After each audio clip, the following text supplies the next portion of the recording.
ربك يعلم أنك تقوم أدنى من ثلثي الليل ونصفه وثلثه وطائفة من الذين معك والله يقدر الليل والنهار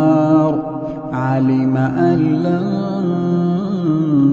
تحصوه فتاب عليكم فاقرؤوا ما تيسر من القرآن علم أن سيكون منكم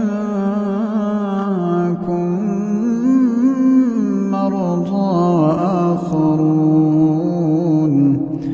آخرون يضربون في الأرض يبتغون من فضل الله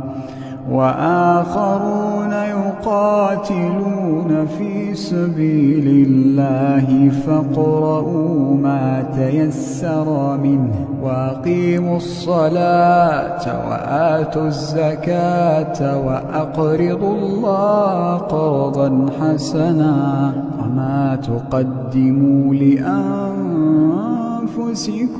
من خير